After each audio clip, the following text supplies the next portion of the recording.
hirap sa pakiramdam na ginawa ko na ang lahat.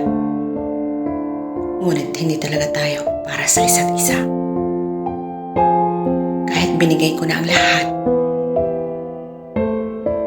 ngunit ang lahat ng iyon ay baliwala pa rin.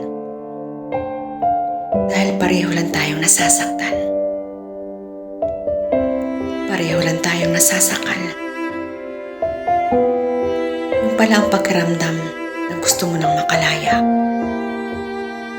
At hindi ko alam kailan ang tamang oras upang sabihin ko, hanggang dito na lang.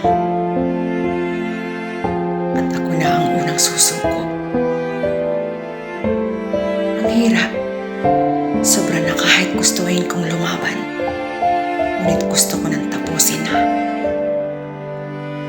Na kahit nananatili pa ako, ngunit hindi na ako masaya. Ang sakit pala, ganito ang pakiramdam na ikaw ang unang susuko. Hindi sa hindi kita mahal, ngunit kahit pilitin ko, ngunit wala na talaga. Ngunit hindi ko alam ano pa bang dahilan upang manatili ako. Kung ang pakiramdam ko ay nahihirapan na ako ng husto.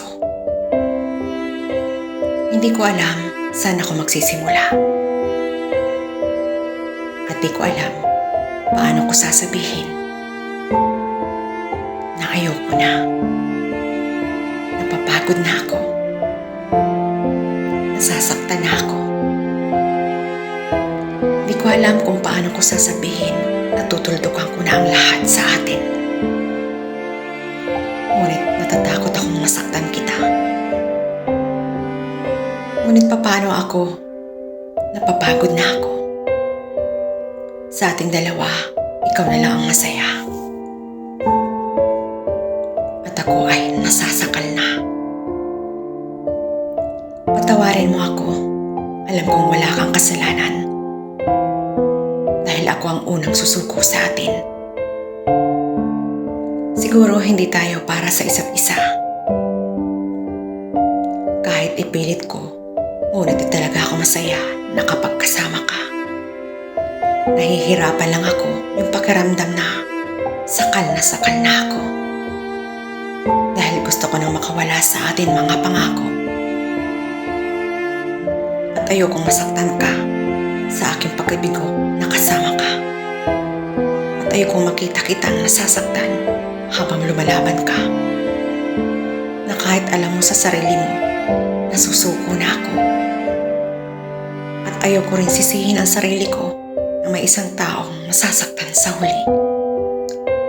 Sana maunawaan mo na ayaw ko na makita kitang nasasaktan na kasama ako. Hindi ako makasarili kaya nagawa kong bitawan kita. Siguro nga tama sila sa bawat bumibitaw ay may dahilan. Na gusto kong makalaya at gusto ko nang tuldukan ang bawat isa sa atin. Na ayaw kong tumagal ang laro na lulukuhin sa bawat isa sa atin. At ayaw kong lukuhin ang sarili ko sa nararamdaman ko. Dahil hirap na ang puso ko. At ito na ang tamang oras na matagal ko nang hinihintay. Ito ang masakit na desisyon, ngunit kailangan. Upang makalaya sa iyo. At handa na akong limutin ka. Ang lahat ng ating alaala. Di na ako babalik pa kung saan tayong nagsimula. Dahil naririto na ako sa dulo. Sa dulo na wala na ikaw at ako.